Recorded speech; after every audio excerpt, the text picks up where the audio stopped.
Thank you.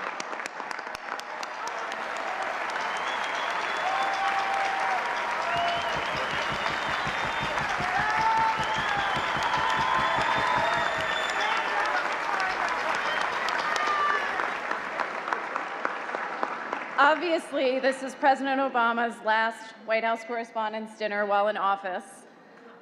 So, Mr. President, being the enterprising reporters we are, the kind who can see around corners and predict the next big storyline, we wanted to give you something you can turn to after you've left the White House and you miss having us around to record your every move. Thanks to Jillian Hughes and Major Garrett for putting this together. Let's take a look.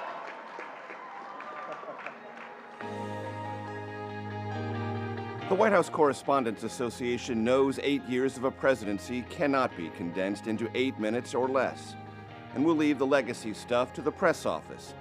So, with a view to history and humor, Mr. President, here we go.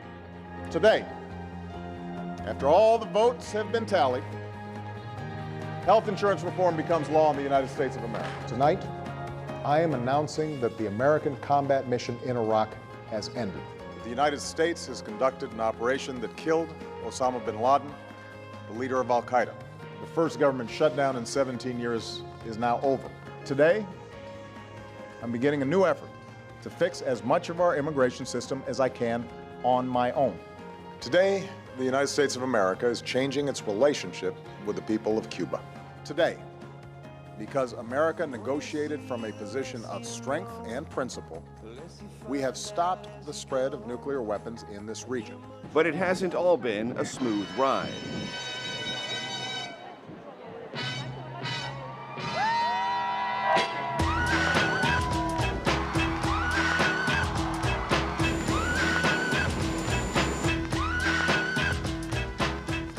We cannot sustain, oops. Was that my, to pull our economy? Oh, goodness. Sorry about that, guys. And it hasn't all been smooth talk. No need to ask, he's a smooth operator. Let me be absolutely clear. Israel is a strong friend of Israel's. You're absolutely right that John McCain has not talked about my Muslim faith, and you're absolutely right that that has not Christian come faith. My Christian faith. On this Memorial Day, as our nation honors its unbroken line of fallen heroes, and I see many of them in the audience here today. If you got a business, you didn't build that. When Aretha first told us what RSPECT meant to her, Don't know much about geography.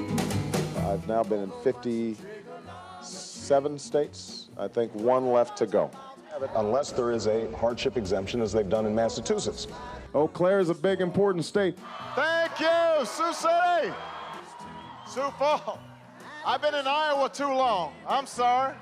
Every president has a verbal crutch. This one was obvious. So let me be clear.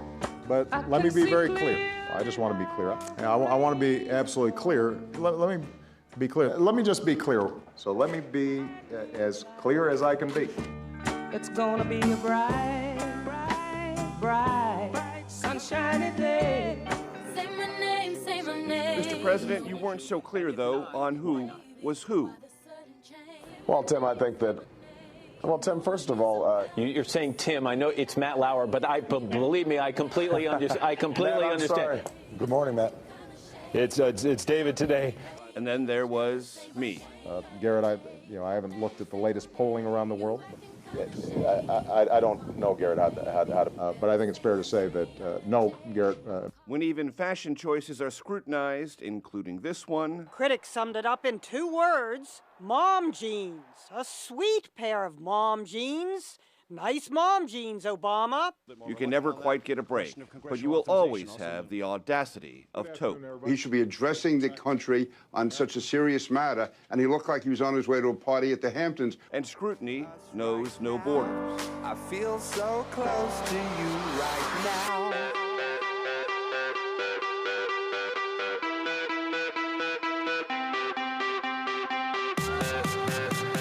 From the broadcasters among us, Mr. President, assume the microphone is always on. This is why I'm hot. This is why I'm hot.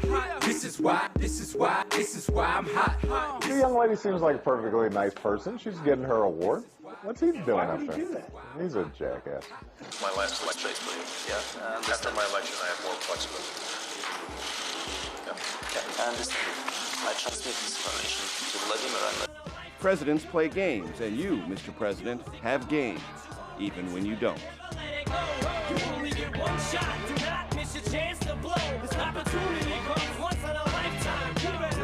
But you have a way of shaking it off.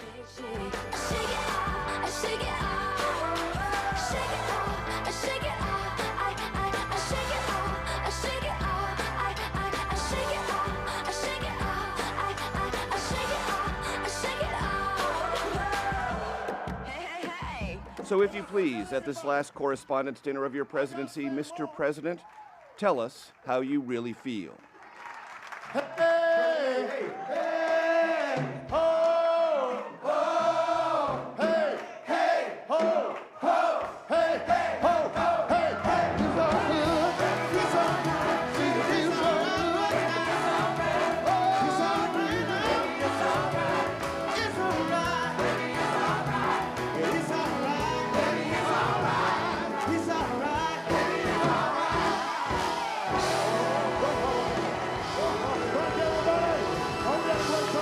Thank you.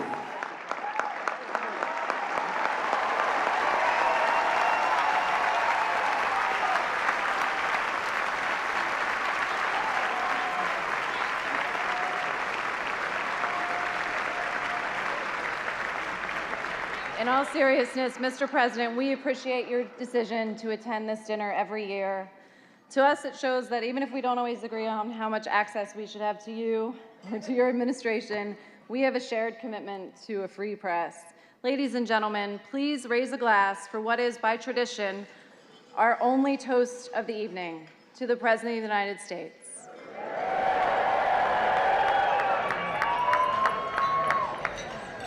Mr. President, the podium is yours. Thank you, Carol.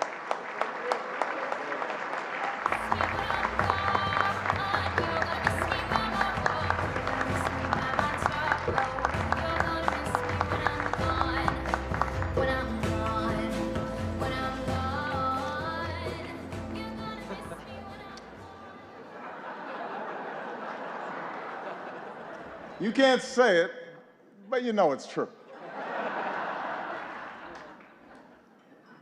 Good evening, everybody. It is an honor to be here at my last, and perhaps the last, White House Correspondents' Day.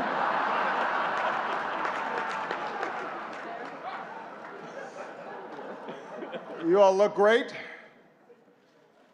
The end of the Republic has never looked better.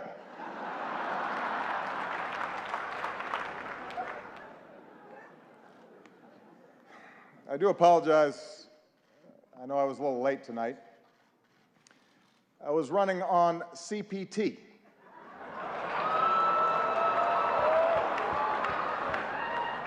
Which stands for jokes that white people should not make.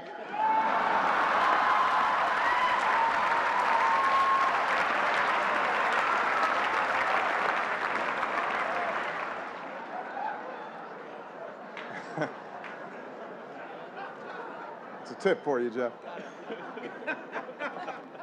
Anyway, here we are. My 8th and final appearance at this unique event. And I am excited. If this material works well, I'm going to use it at Goldman Sachs next year.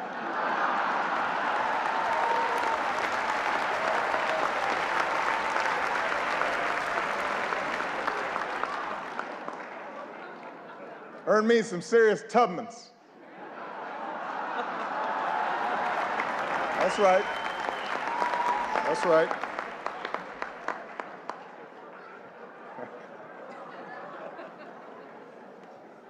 My brilliant and beautiful wife, Michelle, is here tonight.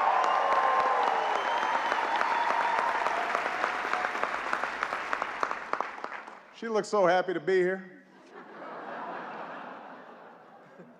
That's called practice. It's like learning to do 3-minute planks. She makes it look easy now, but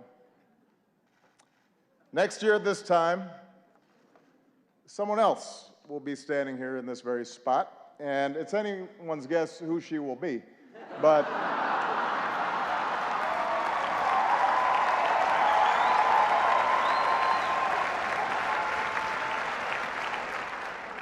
standing here, I can't help but be reflective, a little sentimental. 8 years ago, I said it was time to change the tone of our politics. In hindsight, I clearly should have been more specific.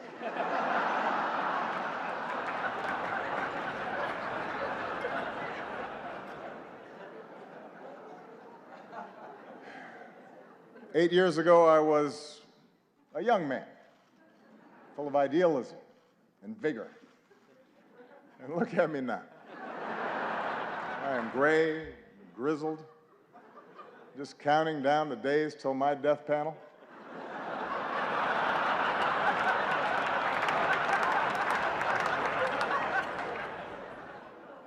Hillary once questioned whether I'd be ready for a 3 a.m. phone call.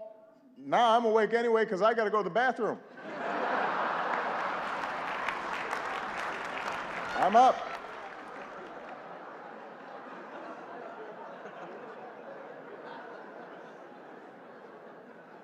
In fact, somebody recently said to me, Mr. President, you are so yesterday. Justin Trudeau has completely replaced you. He's so handsome, he's so charming. He's the future. And I said, Justin, just give it a rest.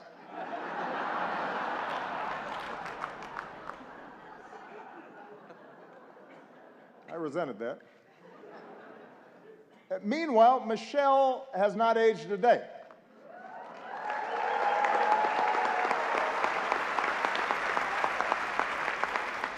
The only way you can date her in photos is by looking at me. Take a look. Here we are in 2008. Here we are a few years later. And this one is from 2 weeks ago.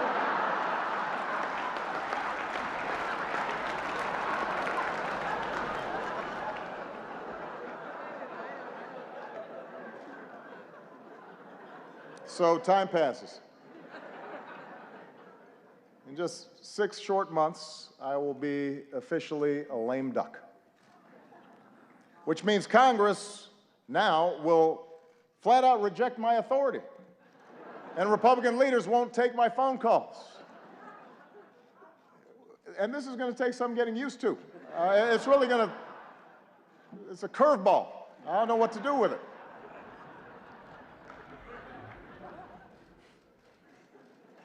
Of course, in fact, 4 months now, congressional Republicans have been saying there are things I cannot do in my final year. Unfortunately, this dinner was not one of them. But on everything else, it's another story. And you know who you are, Republicans. In fact, I think we've got Republican Senators Tim Scott and Cory Gardner. They're in the House, which reminds me, security, bar the doors. Judge Merrick Garland, come on out. We're going to do this right here, right now.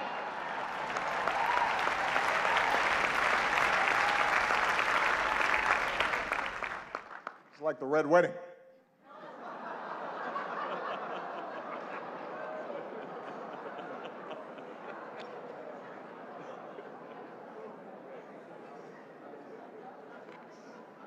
But it's not just Congress. Even some foreign leaders, they've been looking ahead, anticipating my departure. Last week, Prince George showed up to our meeting in his bathrobe. That was a slap in the face.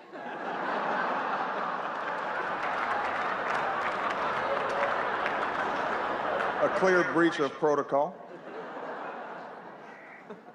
Although while in England, I did have lunch with Her Majesty the Queen, took in a performance of Shakespeare, hit the links with David Cameron. Just in case anybody is still debating whether I'm black enough, I think that settles the debate.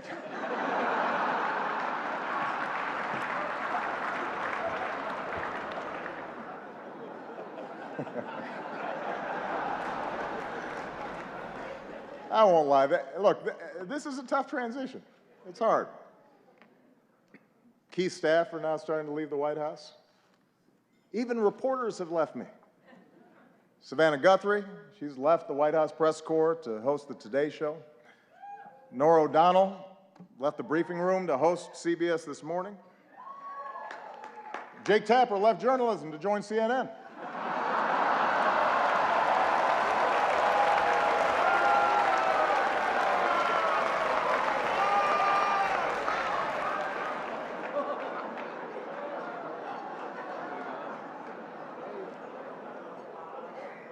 But the prospect of leaving the White House is a mixed bag. You might have heard that someone jumped the White House fence last week, but I have to give Secret Service credit. They found Michelle, brought her back. She's safe. She's safe back at home now.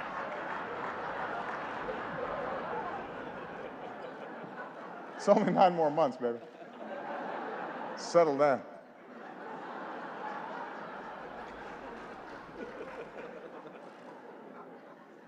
And yet somehow, despite all this, despite the churn,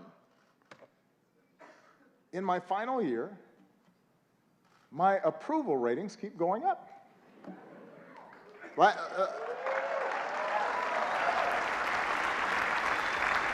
The last time I was this high, I was trying to decide on my major.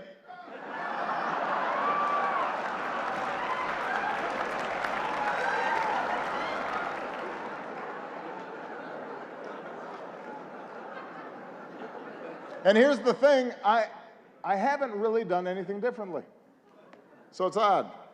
Even my aides can't explain the rising poll numbers. What has changed? Nobody can figure it out.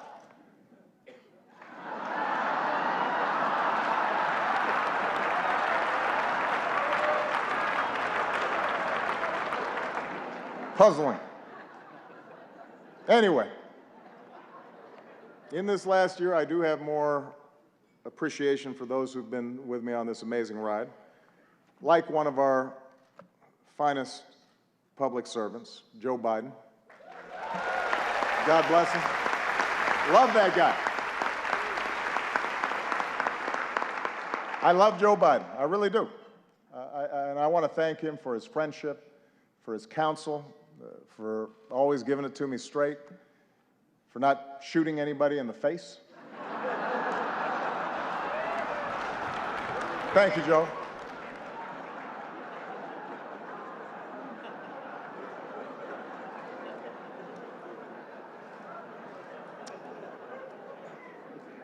Also, I would be remiss, let's give it up for our host, Larry Wilmore.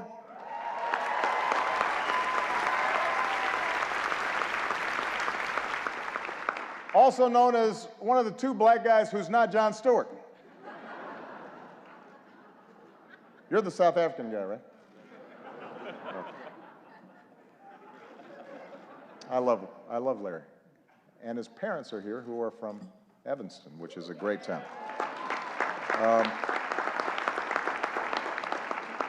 I also would like to acknowledge some of the award-winning reporters that we have with us here tonight. Rachel McAdams, Mark Ruffalo, Leah Schreiber. Thank you all for everything that you've done. I'm just joking. As you know, Spotlight is a film, a movie, about investigative journalists with the resources and the autonomy to chase down the truth and hold the powerful accountable. Best fantasy film since Star Wars. Look, that was maybe a cheap shot. I understand the news business is tough these days. It keeps changing all the time. Every year at this dinner, somebody makes a joke about BuzzFeed, for example, changing the media landscape. And every year, the Washington Post laughs a little bit less hard.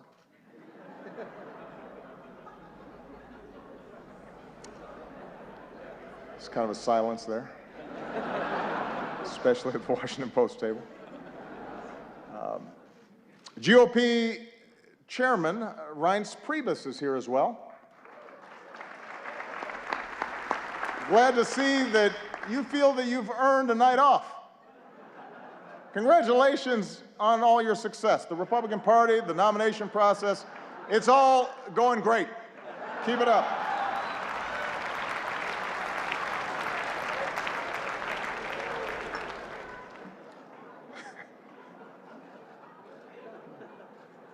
Kendall Jenner is also here, and we had a chance to meet her backstage. She seems like a very nice young woman. I'm not exactly sure what she does, but I am told that my Twitter mentions are about to go through the roof.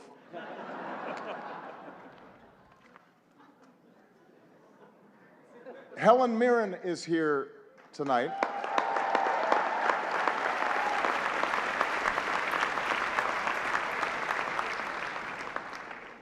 I don't even have a joke here. I just think Helen Mirren is awesome.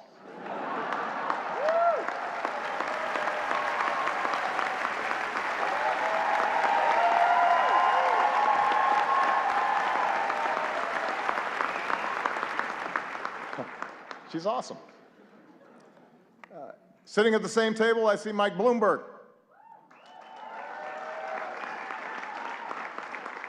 Mike, a combative, controversial New York billionaire, is leading the GOP primary, and it is not you. That has to sting a little bit.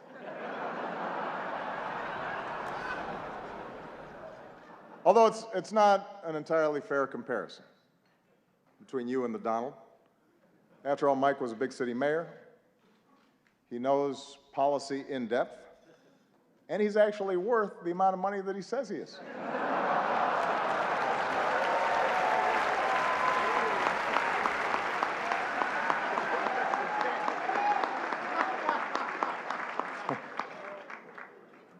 What an election season. For example, we've got the bright new face of the Democratic Party here tonight, Mr. Bernie Sanders.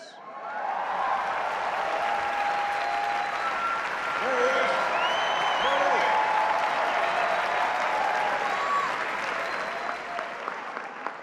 Bernie, you look like $1 million. Or to put it in terms you'll understand, you look like 37,000 donations of $27 each.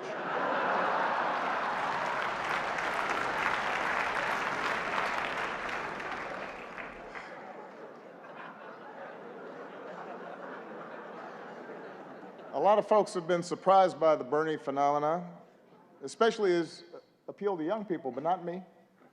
I get it. Just recently, a young person came up to me and said she was sick of politicians standing in the way of her dreams.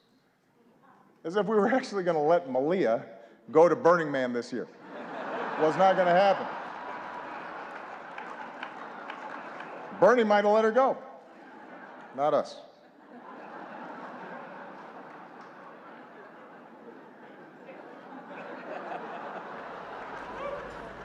I am hurt, though, Bernie, that you've been distancing yourself a little from me. I mean, that's just not something that you do to your comrade.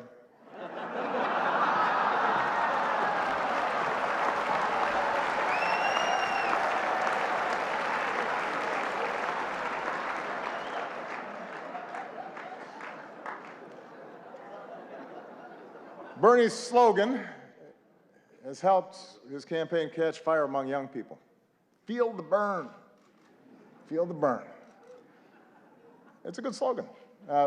Hillary's slogan has not had the same effect. Let's see this.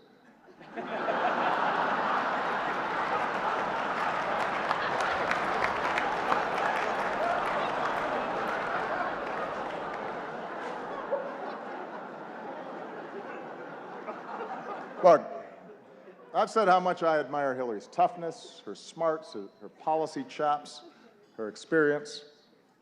You've got to admit it, though. Hillary trying to appeal to young voters is a little bit like your relative who just signed up for Facebook.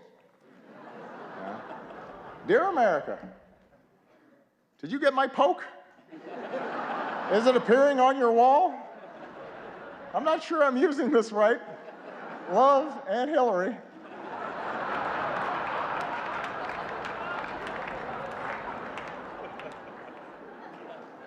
It's not entirely persuasive. Meanwhile, on the Republican side, things are a little more, how shall we say this? A little more loose. Just look at the confusion over the invitations to tonight's dinner. Guests were asked to check whether they wanted steak or fish, but instead, a whole bunch of you wrote in Paul Ryan.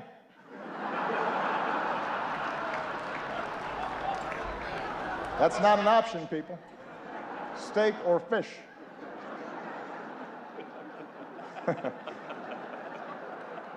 You may not like steak or fish, but that's your choice.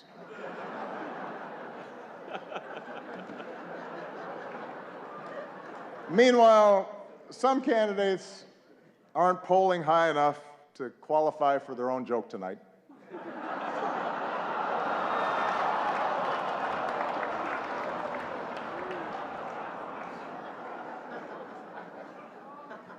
The rules were well established ahead of time. And then there's Ted Cruz. Ted had a tough week. He went to Indiana, Hoosier country, stood on a basketball court, and called the hoop a basketball ring.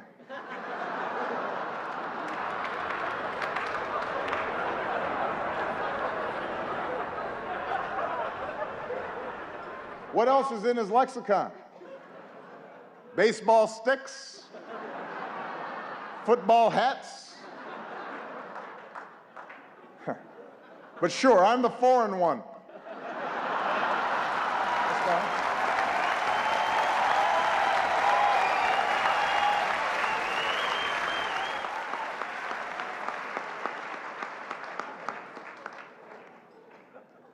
Well, let me conclude tonight on a more serious note. I want to thank the Washington Press Corps. I want to thank Carol for all that you do. You know, the free press is central to our democracy, and nah, I'm just kidding. You know I've got to talk about Trump. Come on.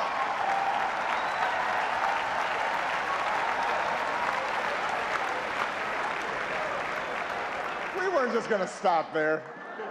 Come on.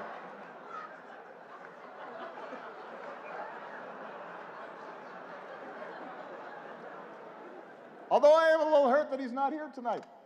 We had so much fun the last time. And it is surprising. You've got a room full of reporters, celebrities, cameras, and he says no. Is this dinner too tacky for the Donald? What could he possibly be doing instead? Is he at home eating a Trump steak? Tweeting out insults to Angela Merkel? What's he doing?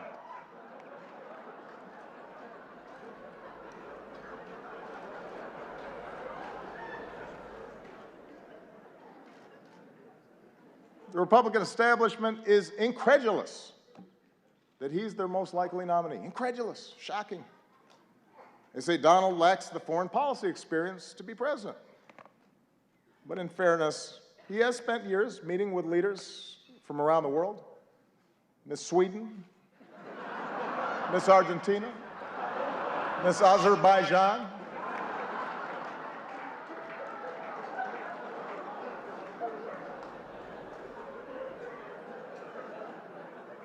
And there's one area where Donald's experience could be invaluable, and that's closing Guantanamo.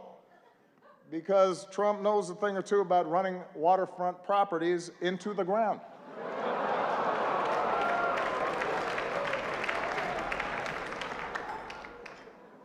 All right, that's probably enough. I mean, I've got more material. No. I don't want to spend too much time on the Donald. Following your lead, I want to show some restraint. Because I think we can all agree that from the start, he's gotten the appropriate amount of coverage, befitting the seriousness of his candidacy.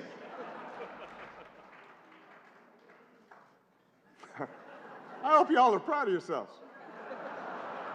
The guy wanted to give his hotel business a boost, and now we're praying that Cleveland makes it through July.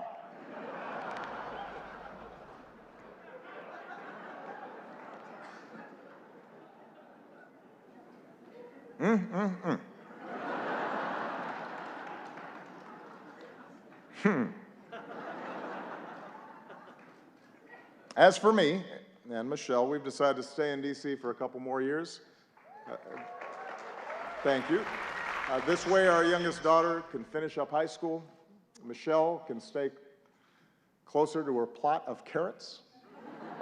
She's already making plans to see them every day. Take a look.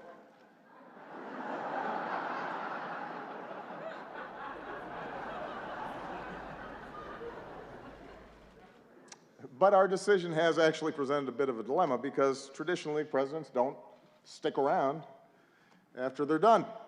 And it's something that I've been brooding about a little bit. Take a look.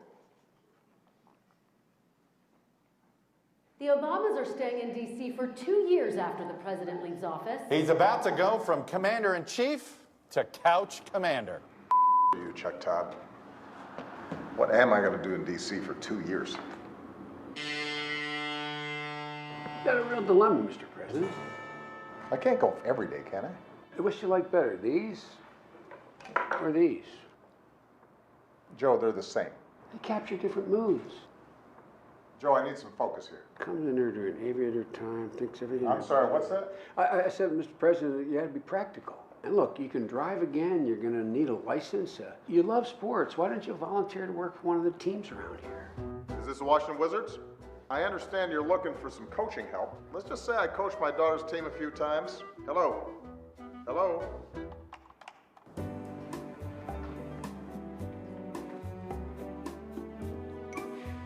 $44. Finally.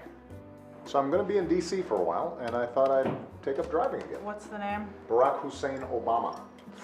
Yikes. Well, since you don't have a driver's license, you're gonna need a birth certificate. Really? Really. It's real. Is it? It's real. But is it? Oh, Michelle left her phone. Let's see here. Huh. She's got Snapchat. Obamacare is great, and it's really working. Sign up now. Breaking news. Michelle Obama in hot water after posting this video earlier today. Obamacare is great, and it's really working. Sign up now.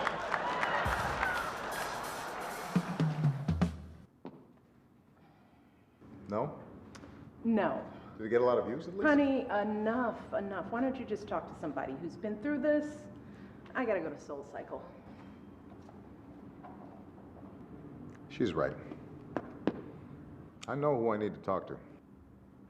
Hey, it's Barack. Listen, can we get together? Now that is a great move. Yeah, it's good for me. It's good for me.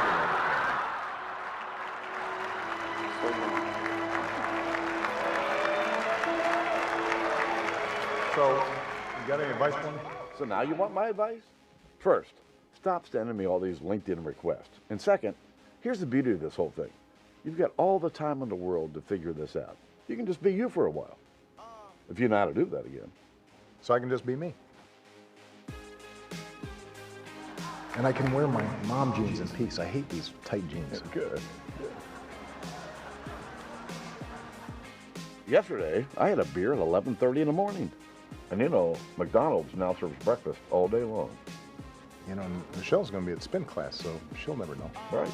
Let it go. You know, it won't be long. You'll be able to walk right out of the Oval Office singing zippity-doo-dah, zippity-yay. And you got plenty of time to work on your tan. And you know what? I finally got the grand bargain on a sweet Chevy Tahoe. Look here. Look here. Yeah. You want one? Breaking news, former President Barack Obama on his 347th round of golf for the year, and it's totally great. And Gloria, not a problem for anybody. I can't think of a reason to care, Wolf, and believe me, I've tried. There you go.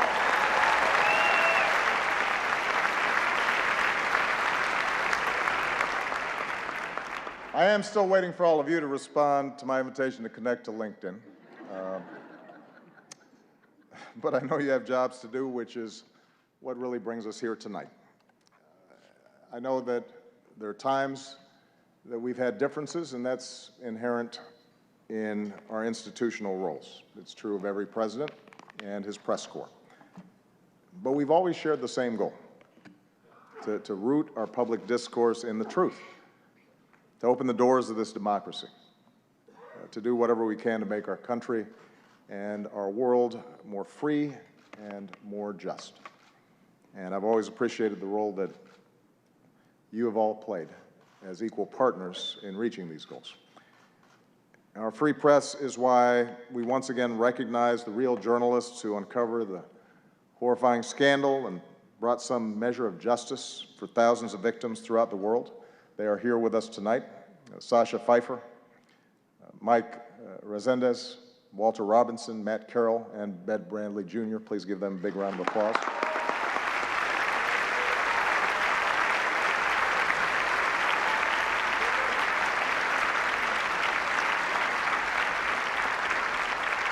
Our free press is why, once again, we honor Jason Rezaian.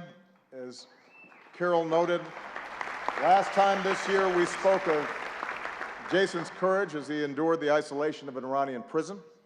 This year we see that courage in the flesh, and it's a living testament to the very idea of a free press, and a reminder of the rising level of danger and political intimidation and physical threats faced by reporters overseas.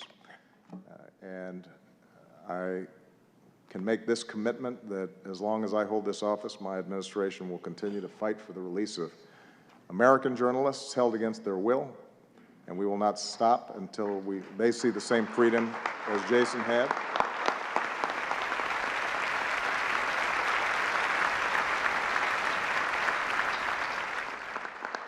At home and abroad, journalists, like all of you, engage in the dogged pursuit of informing citizens and holding leaders accountable and making our government of the people possible. And it's an enormous responsibility.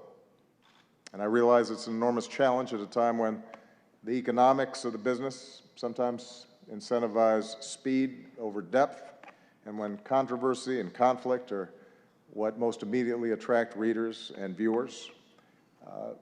The good news is there's so many of you that are pushing against those trends. And as a citizen of this great democracy, I am grateful for that. For this is also a time around the world when some of the fundamental ideals of liberal democracies are under attack, and when notions of objectivity and of a free press and of facts and of evidence are trying to be undermined, or in some cases ignored entirely. And in such a climate, it's not enough just to give people a megaphone. And that's why your power and your responsibility to dig and to question and to counter distortions and untruths is more important than ever. Taking a stand on behalf of what is true does not require you shedding your objectivity. In fact, it is the essence of good journalism. It affirms the idea that the only way we can build consensus, the only way that we can move forward as a country, the only way we can help the world mend itself is by agreeing on a baseline of facts when it comes to the challenges that confront us all. So this night is a testament to all of you who've devoted your lives to that idea, who push to shine a light on the truth every single day. So I want to close my final White House Correspondents' Dinner by just saying thank you. I'm very proud of what you've done. It has been an honor and a privilege to work side by side with you to strengthen our democracy. And with that, I just have two more words to say. Obama out.